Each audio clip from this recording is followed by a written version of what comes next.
there's this attitude of like the Camino will provide, kind of like you kind of leave worry about, are we gonna find a place to stay? Are we gonna find food? Like all those things, like I just felt like the attitude of everyone doing the Camino was it'll work out. Right? What I actually did experience was much, much, much nicer than I had thought, just because of the people you meet, the experiences they have. The scenery is spectacular, and I really, really enjoyed getting the chance to talk to all sorts of different people from all over the world. I would say the Camino kind of skips over small talk when you walk alongside someone. People are interested in deeper conversations, so I think a comfort in interacting with others you kind of gain. I would say that it's really a matter of letting the world impact you, because as you're going to meet a lot of people from around the world, they're all going to have different points at which they can affect what you're doing, and if you choose to let them affect you, you can have an amazing experience with people who you might never have run across in the rest of any time else in your life. And so I think I would say make sure you're talking to the people around you, because everybody is looking for community, and such lovely people exist out there. Thank you for being here, Pilgrims, today to another episode of the Way to Your Why podcast. And today we have two guests. And she's Julie, and she's a high school teacher here in the Triangle area. And we're going to be talking to her and also to her dad, because they walked the Camino Francés, and they walked it twice. And then we have Greg. And Greg, so he used to work for IBM a long, long time ago in 2009. He's enjoying so much his retirement. And one of the things that he have done, he have walked the Camino twice, the whole Camino Francés. So we're going to be learning a little more about their experience that they had when they walked. So welcome, Julie, and welcome, Greg. So Julie, so for you to start, can you tell us about yourself and why you decided to walk the Camino? Well, I teach high school Spanish, and I studied abroad in undergrad in Bilbao in Spain, and the Camino Norte goes through Bilbao. And I like being outside. I like hiking, and I like spending time with my dad. And so we combined those things by doing the Camino de Santiago in 2016. Okay. Well, that's good. And then how about you, Greg? Well, and as Julie mentioned, she was in Bilbao. Her older brother spent a semester abroad in a town called Santander, which is along the north coast of Spain. And the Camino also, Norte goes through them, so goes through that town. So I found out about it both through Julie and Bobby, but then I was able to do a lot of research on YouTube, and it just seemed like something that we would really enjoy doing. Julie gratefully came and agreed to go with us. And so a team of three of us went on the 2016, and we enjoyed it so much we just immediately wanted to start scheduling another Camino, and which we completed in 2022. Okay. Well, so then the first time that you walked, I believe, was 2016. Is that correct? Mm-hmm. Yes. Okay. And then, so how long does it take for you to walk at that time in 2016 from the moment that you start thinking about it? It was probably a couple of years, because not only did we need some time for physical training, which was about the last 3 or 4 months, but it really took a little bit of convincing my own self to be able to think, gosh, can you really do this? So that first couple of years was more getting my mind around the fact that I was going to walk 500 miles across an entire country.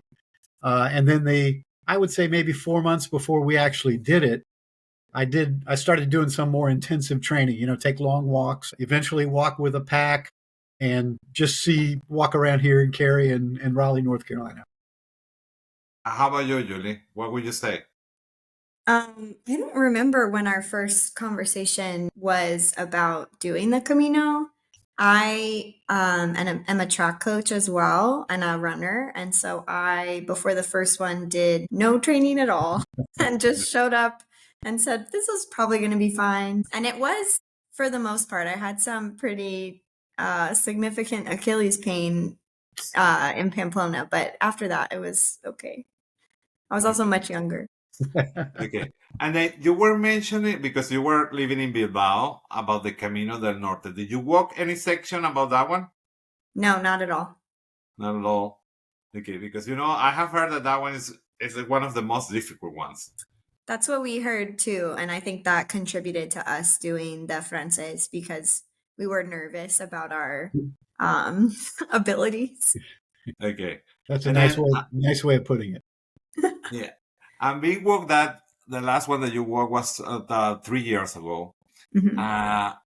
Will you be walking another one? I would love to. We actually had planned to walk the Camino Portugues from Okay. Porto. Actually, we were going to do it this past summer. Unfortunately, some other things came up and we weren't able to do that. But I am not ruling out the fact that we'd like to do that in the next couple of years before I before I have to go into a wheelchair or before I can't physically do it. So I'd love to be able to do it. And going with your daughter on a trip like that is doubly rewarding. So I'd love to be able to do that with her if possible. Okay, what will you say, Julie? Yeah, I'm gonna say yes whenever he wants. Okay, so you're ready. Yeah. Okay. And then, so Greg, you were mentioning that for you was important or to think about convince yourself about that walk. Right. So that means that mentally to be prepared is really important. What would you say to that people that are considering to go to the Camino, but I'm not really sure? So what would you say to them? Well, in my opinion, and once again, it's only my opinion based on my own experiences, but it is something that virtually anybody can accomplish. If you're just a normal, I mean, walking wasn't really difficult after your body gets acclimated, and your body gets acclimated in probably the first week or so. Granted, I had taken some time to train a little bit to have my body acclimated, but anybody could do this. I mean, I am not in any way, shape, or form any kind of athletic, as my daughter will probably attest to. But we really, after that first week or so, you really get into a rhythm, and every day is another adventure. But it's not a debilitating adventure. It's one you look forward to every single day, my opinion. Okay. What would you say, Julie? Yeah, like as far as the physical challenge of it. And the mentally. Yeah. I agree. I think you do get into a rhythm and you are able to just make a routine of all you have to worry about is waking up, packing your pack, and going for a walk. So that's that simplicity is pretty nice. And I think we're both pretty social. And so I think the social component of meeting people from all over the world who are just doing the same thing as you is I thought that routine of just talking and meeting new people was really fun and nice to do, I would say. Okay. So then the other question I have, so when you actually started walking the first Camino, that experience that you start getting was like you were expecting or was totally different than you were expecting? And I'll go first. My expectations were really not narrowed. So I really wasn't sure of what I was going to expect. What I actually did experience was much, much, much nicer than I had thought, just because of the people you meet, the experiences they had. The scenery is spectacular. And I really, really enjoyed getting the chance to talk to all sorts of different people from all over the world. And you're not really going to meet these people other ways, but within 10 or 15 minutes of meeting some of these folks, you're talking about things you haven't talked about in years and years, living your daily life. I thought it was absolutely magnificent. So it far exceeded what I thought was going to be my experience. Yeah, I remember. So we started out of Saint Jean Pied de Port, and our first day, my dad had kind of mapped out and booked a place to stay that night. Like we only did 8 kilometer the first day. And I just remember starting to go up the Pyrenees and just thinking like what like we are not gonna make it. um but it and like 8 kilometers, it took a couple hours, but it wasn't like all day. And so then we got to Orison, there's a nice albergue there that kind of sits. They have a deck that overlooks the Pyrenees. It's gorgeous. And so after the first day of hiking, we were like, okay, I guess we can do this. But that first day did have, I mean, the Pyrenees are a mountain range. And so Right.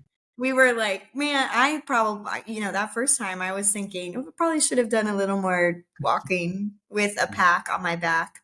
But we made the decision ahead of time to stop there instead of doing like a long stage on the first day. Some people do a significantly longer first day. And so we just hung out, got a couple pitchers of beer and sat and had lunch with people and just spent the night like meeting people. And so I think we kind of eased into it, I would say. Okay. And do you have a plan, your trip already with the hotel book, or you were, as you arrive, let's see where we're gonna stay? Well, with the first Camino, that first night in Orison, I read and Facebook said you really should make reservations, and we knew that 25 or 26 kilometers to Roncesvalles, we didn't want to take that.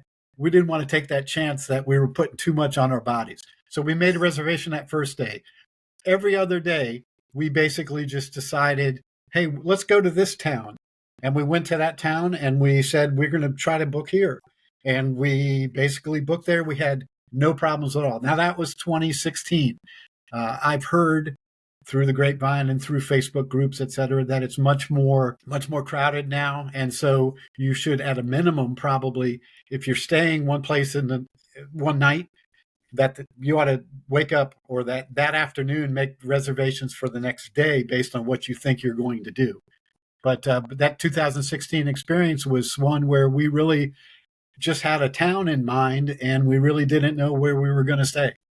Okay. Yeah, you had a guidebook and my uncle had a guidebook, and they would confer and decide if we can make it to this town, that would be good. And here's some options to stay. If we can show up and find a space, that would be good. You remember which guidebook were the one that you were looking at? Sure. I know I had the Byerly. Okay. And my brother-in-law actually had a different one. So we actually compared the two on Okay. what they said about particular towns, what they said about distances. And so in general, if they were any kind of different, we would just basically take an average of whatever that was. I think our biggest collaboration was not only finding a place to stay, but generally what town to try to get to. Because there's some places where there's towns every 3 or 4 kilometers, and that's not so difficult. But there's places where you really need to get to, 22 kilometers to this place or 30 kilometers to this next place. And so we said, well, let's try to get to 22. If we do, we'll see how we're feeling. Whether we stop there or go on, we'll make that decision at that point. So that worked out pretty well. Yeah. So that Braille guide is very helpful. Yes. And that has been for millions of pilgrims that they have been helping. And I have the opportunity to interview his daughter. Wow. A few episodes before this one. Right. It's going to be that live. So she was a really nice person. The interview was really nice. So we were talking about different topics about their guidebooks, because right now she's the one running the business.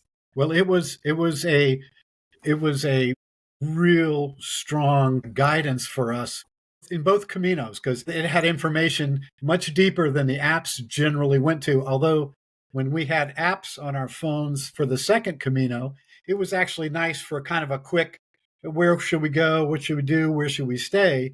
But the Brierley had a much better in-depth what you could experience from this stage I thought that that was very, very helpful information as well. Was nice. That's super nice. So another question for you. Since both of you work, or you used to work, great, because right now you are in relaxed time. So enjoy everything that you did in the past. But you also have experience because you were traveling all around the world. Well, And it was mostly Europe, but that's good. I didn't make it to Asia. okay, well, but that's still a lot. Right. Okay, so on all those travels and with all those different people that you talk at work, you can say that probably all those type of different people that you met are also different people that you met at the Camino as well, You bet. You from bet. different places in the world. So, what would you say? What you can say this that happened in the Camino is very useful to use it when you are working. Okay. Well, I had retired by the time I did the Camino, but was I still working, I would think the thing that I would take away from my experience on the Camino was that people in general, now we're all doing something that's primarily a religious pilgrimage. And so that is going to be a kind of person that is going to be a thoughtful, considerate, and generally helping person. I think that people generally are all very, very good by nature. And so for me, that would have been the thing that I would take away. Now, generally, I mean, specifically, every single person isn't probably very nice, but I know that the people we met on the Camino, without a doubt, were fantastic. They were willing to help. They wanted to make sure that you were having a good experience. And these were people not just walking, but the hosts that we had in different towns. They were all extremely, extremely concerned that we were enjoying, and not enjoying it, but getting the most out of our experience. Okay. And how about you, Julie? I talk about it with my students as like a a way to tell a story kind of in Spanish, and so looking at just like the language itself, but also I think there's this attitude of like the Camino will provide, kind of like you kind of leave worry about, are we gonna find a place to stay? Are we gonna find food? Like all those things, like I just felt like the attitude of everyone doing the Camino was it'll work out. Right. And so I think I've carried that not only in work, but in life. Like, I think things will generally work out. And so I'm trying to not stress out so much. Yeah, because sometimes we stress too much. Yeah. Because of the daily life that we have. And the Camino, as Julie said, the Camino teaches you that it's really all just noise. It really should work out very well for you. Yeah, that is correct. Then there is someone that I interviewed in the past also that she say that the Camino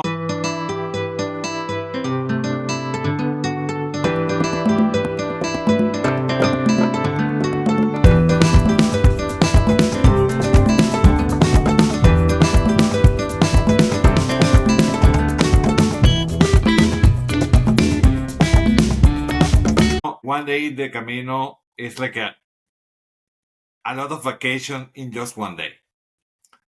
What would you say about that? That it's a lot of vacation in one day. Yes, because you experience so many different things in one day. Oh yeah, like your morning, well, I just think you start in one place in the day, and then for us, we tried to be done walking for lunch. So we didn't do a lot of walking after lunch. So it was morning walks, and then we'd end up in a place and find a place to stay. And then it was like chores, almost like do laundry if you need to, or whatever. And then it was just hang out with the people that we met and have dinner together and camaraderie. So I think there were different segments of the day that were like, primarily walking, primarily figuring out logistics, and then just quality time. Would you add something, Greg? Yeah, I think that every day. I mean, your original premise was that you can experience a full vacation in a single day. I loved the opportunity to be able to meet people from everywhere. And as Julie mentioned, yeah, it was almost not like a job because your your discussions continued for 8, 10, 20 kilometers with different people depending on what you were talking about, and you had the opportunity to see different scenery, you had the opportunity to experience different things, you see different churches and different towns, and it's all, I can see that very well from what you had said about having a full vacation in a single day. Okay. Wow, that's super nice. And then another thing that you will, so when you're walking, something that you remember that happened in any of those 2 times that you walk, that you say, wow, this that I see here, this is amazing, or something that happened to somebody else that Well, you yeah, noticed. you're asking for something where so many amazing things happened in a 5-week trip. To boil it down to see if there's one or two. Well, I thought about this for a long time, and I thought about two different things, one from each Camino, and one of them was the time we were in Santo Domingo de la Calzada. Is that the right place? We are in I Santo don't know where this Domingo, is gonna go. and I took the wrong shoes out of Oh the my rack. god. I took the wrong Which shoes. also, which makes sense. It's particularly funny because calzada is footwear. Yeah. Um, well, so and I took the wrong shoes, and I felt that they felt a little bit tight.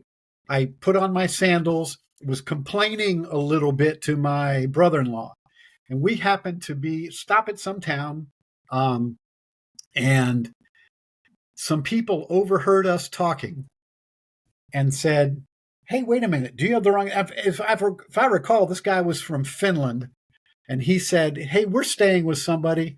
What town did you stay in?" And I mentioned it, and they said, "A girl that we were with, somebody took her shoes." And so they called ahead. This was actually right before San Juan de Ortega, if that's the right name of the town. And what they decided to do was that she would leave my shoes. I gave those shoes to those people. She would leave my shoes in the albergue, and we could pick them up the next day when we went through that town. And that's exactly how it went. That was one instance, and I'll remember that for the rest of my life. I can't believe what a miracle that was.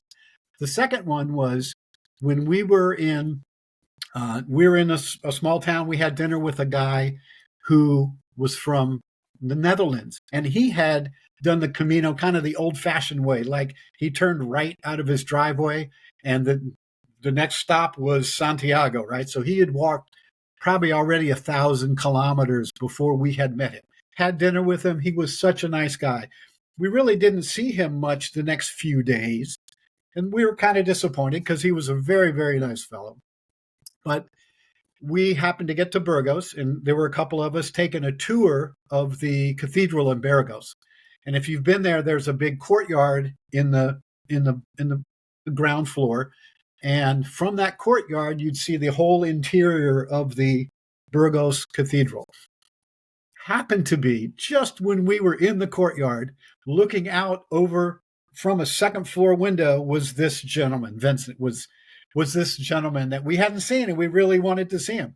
And he was looking out the second floor window. He was in Burgos the same time as us. We didn't know, except for that brief moment when we both saw each other. We didn't know that we were each in the town. So it was something we kept, and we kept in touch with him. He's still our friend. Next year, he's helping us plan a vacation to Amsterdam. So Wow. those are two moments which I remember. But I will tell you, there are moments like that for almost every single day of the two Caminos that we have done. There are just so many amazing, amazing moments, mostly people that we've experienced. Julie, I'll leave it to you now. Oh man, I do think the big difference for me between the one in 2016 versus 2022 is 2016 felt a little more kind of off the grid. like we, would say, okay, we'll see you, I guess, buen camino, Right. and say goodbye to someone and just think like we'll never see them again in life. And then 2 weeks later, you would like turn a corner in whatever tiny town you were in, and you would run into that person. And it was just by, total coincidence. And Camino then Miracle. Camino Miracle, like, which was so like, what a bright, just, to enjoy time with someone and then, think you'll never see them again and then run into them. It's just always so nice. And then in 2022, as soon as you met, there was a group of people that started a like WhatsApp group chat. And so there was this element of, well, I can find them again because I have a way to communicate. So I think not, if we're just funny story is that on the second, I had tried to avoid being in the big group chat with like, 40 people that I didn't even really know that many of them. But we were walking. I don't remember. You're much better at towns than I am. But we stopped for the day, and my Alfonso Baden. yeah. So you had gone to do laundry and came back, and I was sitting. We had bought a bunch of snacks from the little store in that town, and we were just sitting at some tables having lunch. And my dad came down from doing laundry and said, "I think I lost my passport." And I said, "That's not good." That's gonna be really bad. So much of my role being the one that spoke Spanish was problem solver. If that's fair to say. That's fair. And so I said, okay, like we're gonna have to go to an embassy to figure like how, we can't travel with you. So I said, okay, I'm gonna join the group chat, and I sent a message and I said, hi, we traveled from here to here today. My dad lost his passport. This is his name. And then just random strangers sounded off in the comments, oh, we're walking, we'll keep an eye out. Like the instant community, I think, is incredible. Like you mentioned earlier, just the willingness to help complete strangers with anything, I think was such a beautiful kind of mindset along the Camino. But so, I'm starting to panic. I don't really know what to do. We have a copy of his passport. I don't really know what that looks like when we if we have to get to Madrid or whatever. And then he came downstairs and said, I put it in a different pocket in my bag. And so it's fine. And so then I was like, oh. So then I go back into the group text and I say, don't worry, everyone. Like, it's totally fine. My dad just put his passport in a different pocket. Efrain, it was an hour of panic, but Julie had her hands around the problem. Okay, yeah, well, that was nice. That happened, and you put everyone to look for your passport. Right. Yeah, and everyone was willing. Like, yep. And immediately we heard back from different people. Now, none of them found my passport because I didn't really lose it. But yeah. Okay, yeah, that's good. And then when you have that experience on the Camino, that you walk those 500 miles, and tell me some characteristics that an individual can have after that experience for their day-to-day life. Julie, you want to start? I think like an ease. You get really good at approaching people and talking to them and making like not small talk. I would say the Camino kind of skips over small talk when you walk alongside someone. People are interested in deeper conversations. So I think a comfort in interacting with others you kind of gain. I gained a lot of I gained a lot of the relationship between the two of us. I think we developed kind of a deeper understanding of each other, which was really, for me, I'm so grateful for that. I hadn't, I was turning 20, I was 25 years old, and I probably hadn't spent that much time with my parents since high school. Like I went to college and moved out.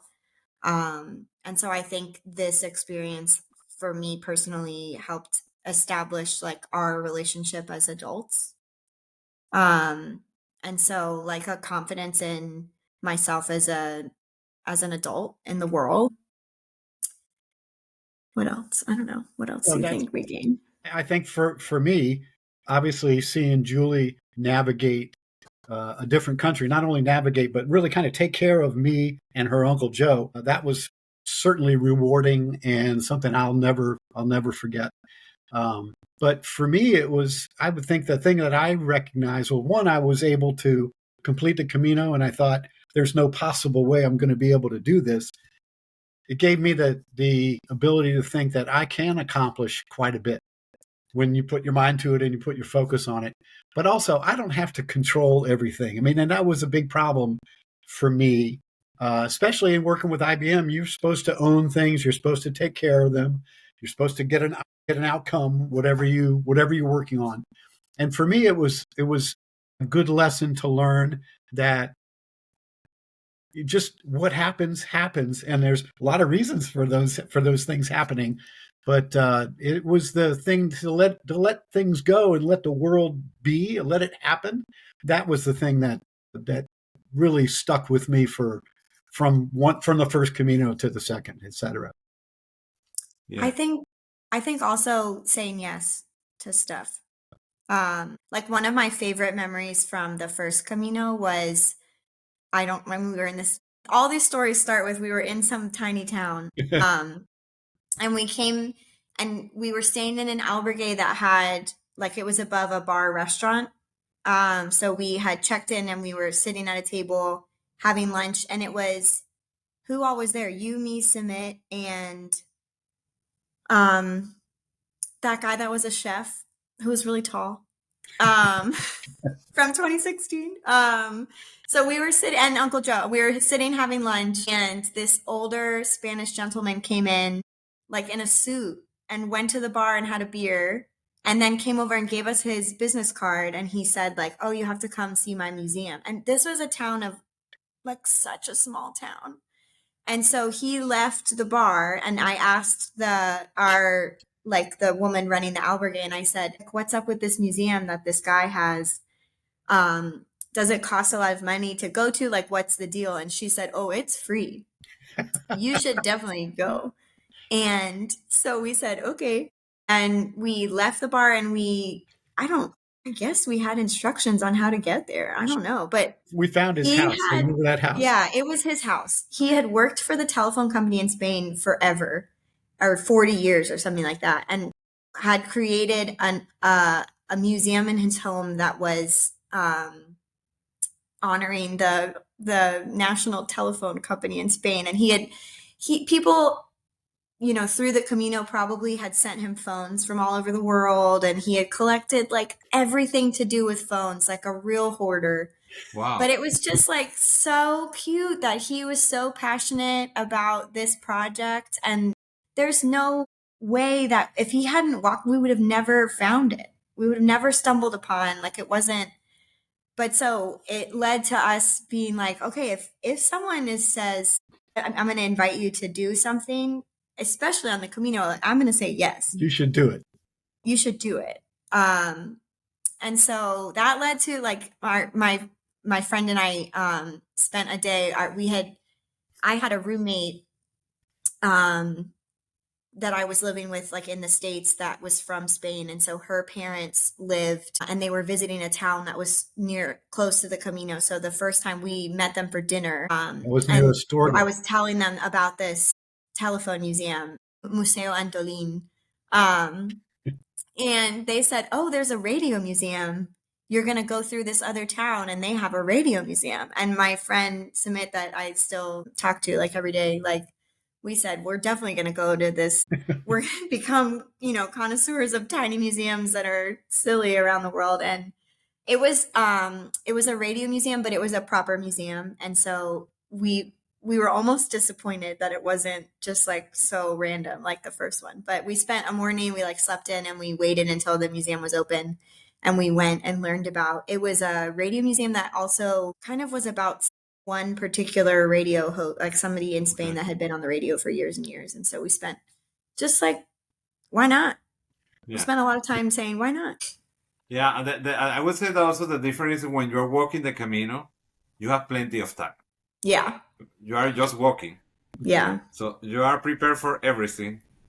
And sometimes that works, you are not because you don't have time and everyone wants so rush. Everything has to be done by X time. And most of the time, if it's something simple, yes, it can be made that quick. But if it's something that require more research or meeting with somebody else, thus what you can do is what you is on your hands, not what is out of your hands. Uh, I would say that's one of the difference too. In the Camino, It's a very good. everyone is going to the same goal, that is Yeah. reaching Santiago. So I will say that that's one of the different. Then something that I have a question before we go to the next one. So that little town that you mentioned about the phone museum, do you remember the name of the town? I know it's on the alternative Camino, Yeah, you just had to. past Leon, Leon, after Leon. and so I can look it up, but it would take me a minute. But it's on the alternative path uh, that we almost missed, but it was so inviting, and the fact that they got to go to this, I went with them to the museum. It Okay. was stunning in its detail and completeness for the history of the telephone in Spain. It was absolutely amazing.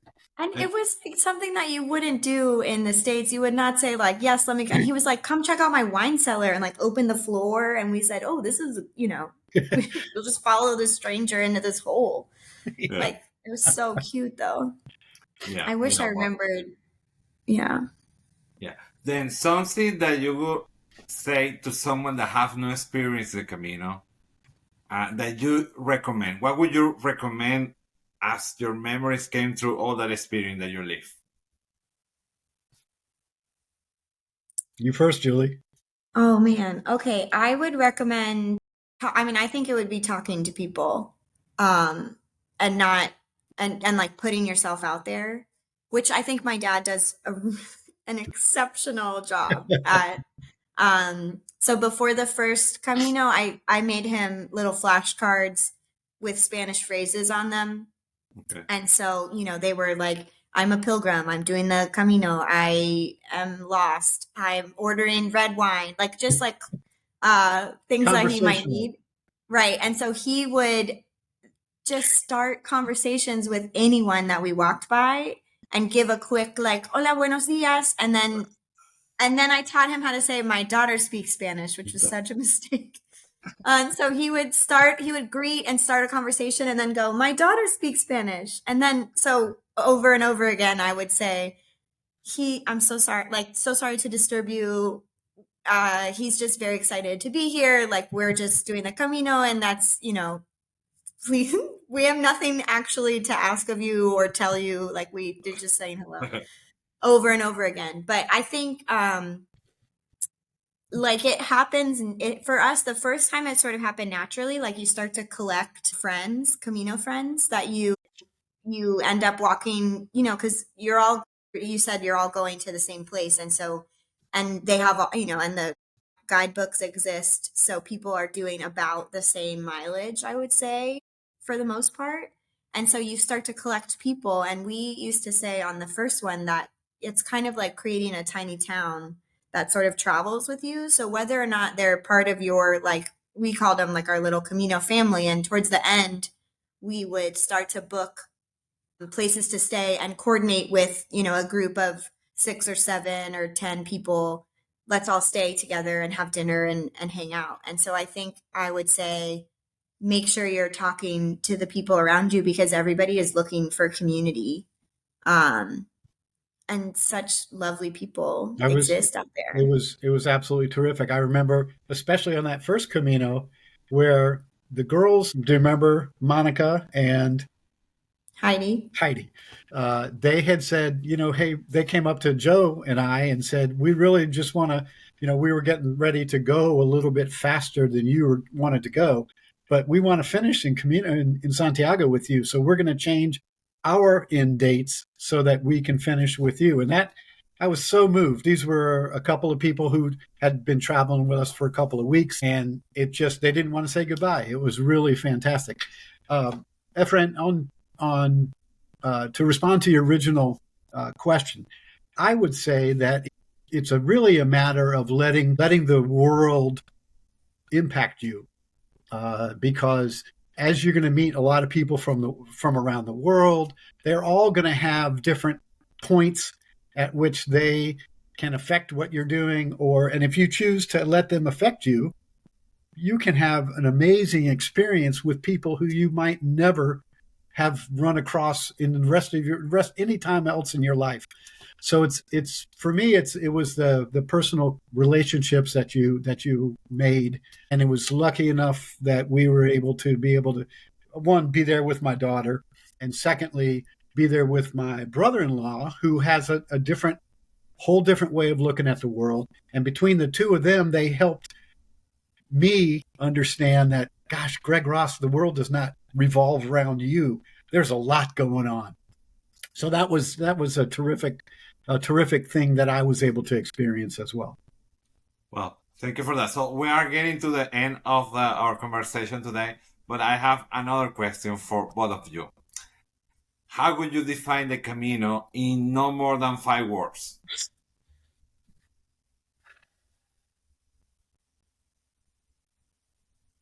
So for me, I would say it's tough going, but the going is great. That's pretty good. Well, it was a quick one. I didn't know.